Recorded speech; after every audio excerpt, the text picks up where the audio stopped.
Perhatikan baik-baik gambar-gambar ini.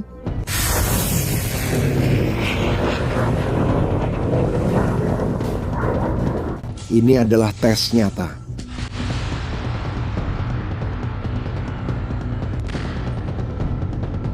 Dari sistem pertahanan udara Inggris Raven, tapi ini bukanlah tes biasa di suatu lapangan pelatihan yang terkontrol. Ini terjadi di wilayah Ukraina selama perang. Dan target yang sedang dilacak oleh sistem Inggris tersebut adalah rudal jelajah Rusia KH-101, salah satu sistem senjata paling canggih yang dimiliki Rusia. Perhatikan apa yang terjadi selanjutnya, dicegat, dihancurkan dalam kondisi pertempuran nyata. Tapi Raven hanyalah permulaan. Karena saat dunia memperdebatkan pentingnya militer Inggris, hal luar biasa sedang terjadi di balik layar. Inggris sedang mempersenjatai diri secara diam-diam, besar-besaran, dan dengan teknologi yang tampak seperti keluar, Inggris mempersenjatai diri, teknologi keluar.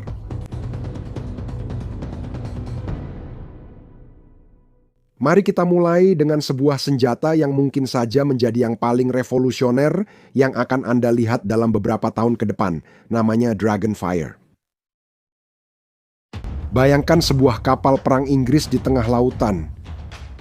Tiba-tiba, kawanan drone musuh muncul di cakrawala, puluhan, mungkin ratusan.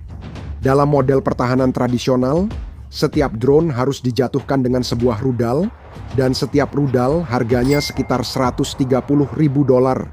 Hitung, 10 drone itu, $1,3 juta. Tanpa drone, kapal Anda kehabisan amunisi sebelum menghancurkan setengah dari mereka, kapal Anda.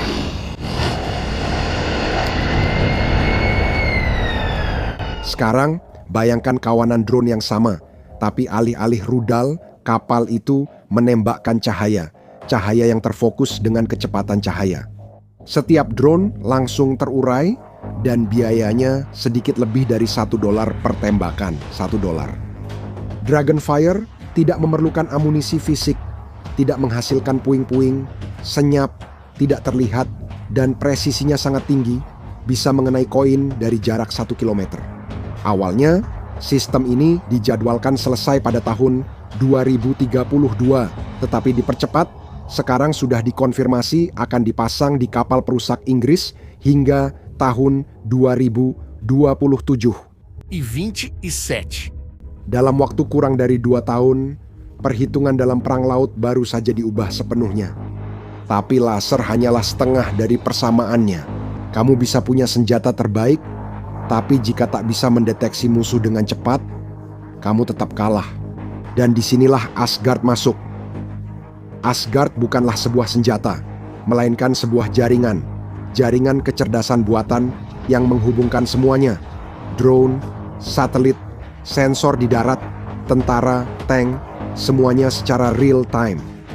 Pada Mei 2025 Inggris menguji sebuah prototipe di Estonia selama latihan NATO. Hasilnya mengubah segalanya. Biasanya, ketika Anda mendeteksi target musuh, ada sebuah proses. Anda mengonfirmasi target, Anda meminta izin, Anda mengordinasikan serangan. Proses ini bisa memakan waktu berjam-jam, dengan Asgard hanya butuh beberapa menit. Begini cara kerjanya. Drone berpatroli secara otomatis, mereka mendeteksi kendaraan musuh, kecerdasan buatan mengidentifikasi jenis kendaraan, menghitung kemana arahnya, menentukan tingkat ancaman, dan secara otomatis memilih senjata terbaik untuk menghancurkannya. Seorang tentara Inggris yang duduk beberapa kilometer di belakang menerima informasi tersebut, mengonfirmasi sistem menembak target hancur. Rusia menggunakan taktik serupa di Ukraina, pengintaian dan serangan. Tapi sekarang, Inggris juga menguasainya, dan dengan satu perbedaan. Asgard dirancang untuk 10 kali lebih cepat, 10 kali lebih mematikan, dan salah satu senjata yang terhubung ke Asgard. Itu adalah sesuatu yang sangat mengesankan. Dart 250, sebuah drone kamikaze bermesin jet yang dapat terbang sejauh 250 km menemukan targetnya dan menghancurkannya. Bahkan di lingkungan di mana Global Positioning System tidak berfungsi, bahkan di bawah gangguan elektronik yang kuat, Rusia telah belajar memblokir sinyal Global Positioning System di Ukraina. Tapi Dart 250 tidak bergantung pada Global Positioning System. Ia menggunakan navigasi inersia dan pengenalan visual yang didukung oleh kecerdasan buatan. Kamu bisa memutus semua sinyal satelit. Drone itu tetap menemukan targetnya, tetap menyelesaikan misinya. Dan di udara ada sesuatu yang lebih mengesankan lagi sedang dikembangkan, sebuah pesawat tempur generasi ke-6 yang disebut Tempest, hasil kerja sama antara Inggris, Italia, dan Jepang. Prototipe Functional Tempest sedang dibangun untuk uji teknologi dan dijadwalkan terbang, pertama pada 12 September 2027. Tapi yang membuat Tempest menjadi revolusioner bukanlah kecepatannya, bukan juga kemampuan silumannya, melainkan kokpitnya atau lebih tepatnya apa yang ada di dalam kepala pilotnya. Panel kontrol tradisional menghilang, digantikan oleh helm realitas tertambah, namun helm ini melakukan sesuatu yang tidak dilakukan oleh sistem lain di dunia. Helm ini memantau aktivitas otak pilot secara real time. Jika pilot kehilangan kesadaran, mengalami kelebihan beban kognitif, atau panik, kecerdasan buatan akan mendeteksi dan mengambil alih kendali secara otomatis. Ia dapat mendaratkan pesawat dengan aman atau melanjutkan misi. Ini seperti memiliki kopilot yang bisa membaca pikiranmu, tahu kapan kamu akan pingsan sebelum kamu sendiri sadar, dan bisa langsung mengambil alih. Ini bukan fiksi ilmiah. Perangkat kerasnya sedang dibangun sekarang, pengujian akan dimulai dalam 2 tahun. Dan di bawah air, Britania Raya sedang membangun sesuatu yang menjamin kelangsungan hidupnya dalam situasi apapun. Kapal selam kelas Dreadnought, 4 kapal selam nuklir rudal balistik, semuanya sudah dalam tahap pembangunan. Kapal selam ini membawa penangkal nuklir Britania. Selalu ada setidaknya satu di laut, selalu ada setidaknya satu yang menghilang di suatu tempat di lautan dalam, tak terlihat, tak terdeteksi, dengan kemampuan untuk merespons setiap serangan nuklir. Terhadap Britania Raya, ini adalah jaminan terakhir, pesan kepada setiap musuh bahwa menyerang Britania Raya berarti menghancurkan diri sendiri.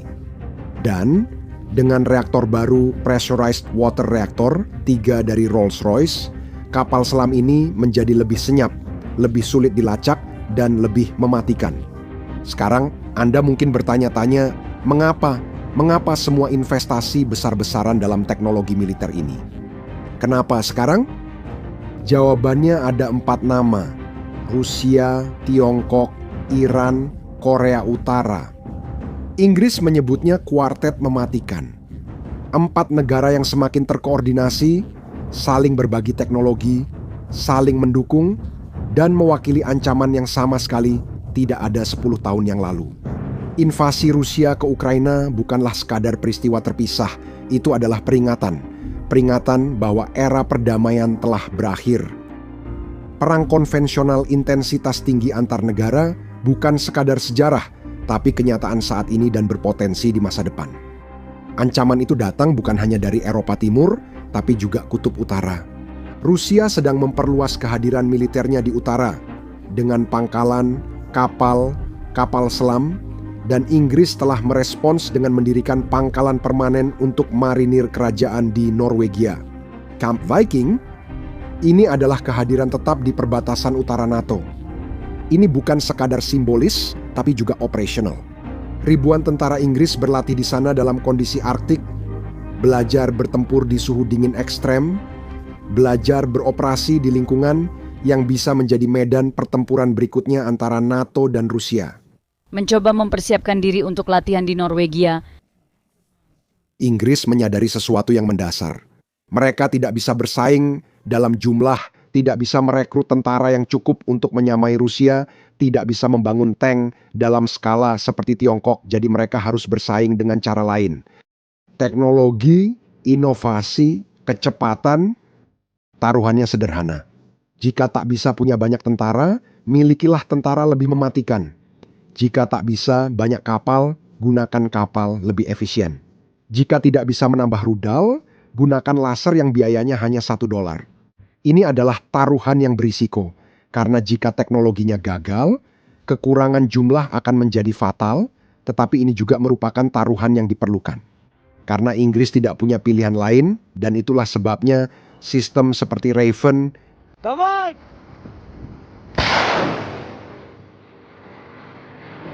sedang diuji coba di Ukraina, karena Ukraina bukan hanya medan perang, tapi juga laboratorium perang terbesar di abad ke-21.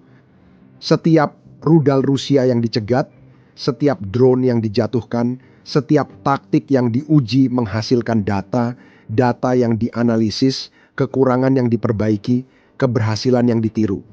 Ketika Anda melihat gambar-gambar Raven menjatuhkan KH-101 itu, Anda tidak hanya melihat sebuah uji coba, Anda sedang melihat sebuah pembuktian. Pembuktian bahwa taruhan teknologi itu berhasil. Laser seharga $1 dapat mengalahkan rudal senilai 130.000. Kecerdasan buatan bisa memangkas waktu reaksi dari jam jadi menit, bahwa sebuah pasukan yang lebih kecil bisa 10 kali lebih mematikan. Inggris sedang bersiap untuk sesuatu yang mereka harap tidak pernah terjadi, tetapi jika itu terjadi, mereka akan siap. Legenda. Dengan laser, kecerdasan buatan, drone kamikaze, kapal selam nuklir, dan sistem yang mengubah cara perang dijalankan. Pertanyaannya bukan lagi apakah Inggris masih relevan secara militer, tapi apakah para lawannya siap untuk apa yang akan terjadi selanjutnya. Dan kamu, bagaimana menurutmu? Apakah teknologi canggih benar-benar bisa menggantikan jumlah yang lebih sedikit dalam perang modern? Tinggalkan pendapatmu di kolom komentar. Jika video ini mengejutkanmu, bagikan kepada seseorang yang perlu melihatnya. Jangan lupa subscribe channel ini untuk analisis dunia militer lainnya.